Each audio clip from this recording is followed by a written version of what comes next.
Late night duty করে বাসায় যাওয়ার জন্য শেষ ট্রিপের শেষ বাসটায় উঠে বসলাম, কারণ এখন রাত 12টা অতিক্রম করছে। আমার বাসায় যাওয়ার পথে এটাই শেষ বাস। বাসে ঢুকে চুপচাপ বসে পড়লাম। তেমন কোনো লোকজন নেই, মাত্র 2-3 জন ছাড়া। তাই সামনের সিটেই বসেছি। সময়টা এখন শীতকাল। ঢাকা শহরের যানবাহনের কোলাহলে দিনের বেলায় শহরটা গরম থাকলেও রাতের শহরটা শীতের তীব্রতায় হাড় কাঁপিয়ে দেয়, যেমনটা আমি এখন কাঁপছি। গায়ে মোটা শীতের পোশাক থাকলেও শীত যেন মানছে না। কিন্তু আশ্চর্য হয়ে খেয়াল করলাম বাসের কন্ডাক্টরের দিকে। ছোট্ট একটা ছেলে, বয়স আনুমানিক 16 থেকে 17 হবে। সে থরথর করে কনকনে শীতের বাতাসে কাঁপছে। ছেলেটার পরনে ফুল হাতে একটা গেঞ্জি এবং একটি ফুল প্যান্ট, আর একটা মাফলাও আছে। তবে সেটা দিয়ে বেচারার কিছু হচ্ছে না।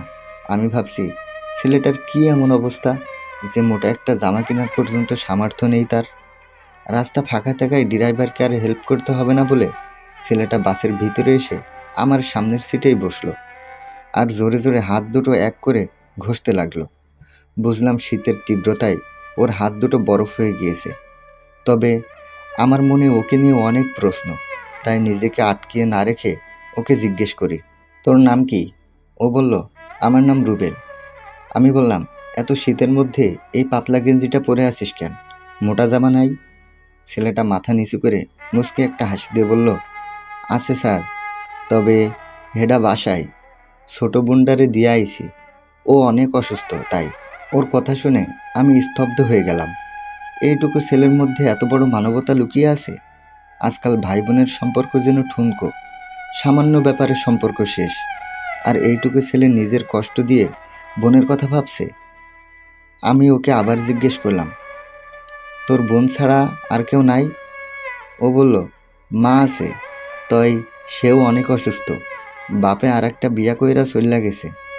আমি বললাম, তাহলে সংসার তাহলে তুই সামলাস? বলল, জি স্যার। আমি বললাম, হেল্পারি করে সংসার চলে? ও বলল, না স্যার, আমি শুধু হেল্পারি করি না, আরও অনেক কিছুই করি। আমি বললাম, কি কি করিস বলতো? সে বলল, স্যার, সকাল 6টায় উঠা পত্রিকা বিলাই, তারপর দুপুর পর্যন্ত একটা হোটেলে কাজ করি, দুপুরের পর থেকে রাত 1টা পর্যন্ত হেল্পারি করি। আমি বললাম, অনেক কাজ করিস রে তুই, তা মাসে কত টাকা ইনকাম করিস? সে বলল, সব মিলিয়া 4-5 হাজার টাকা হইব।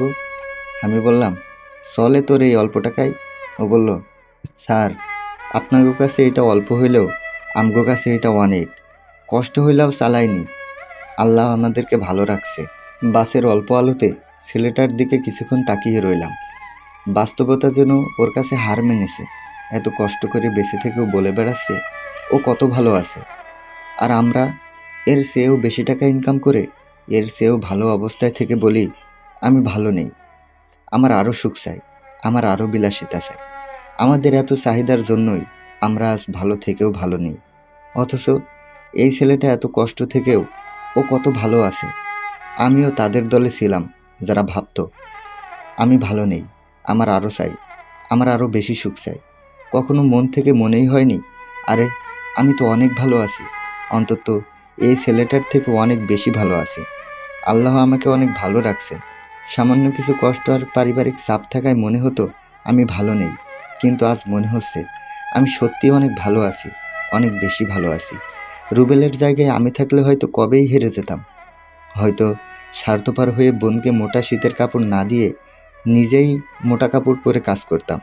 কিন্তু এইটুকু ছেলের ভিতরে যে মানবতা আছে তা আমাদের মতো শিক্ষিত স্বাবলম্বীরা কখনো অর্জন করতে পারবো না। ছেলেটাকে আবার জিজ্ঞেস করলাম, নেশাপানি করিস?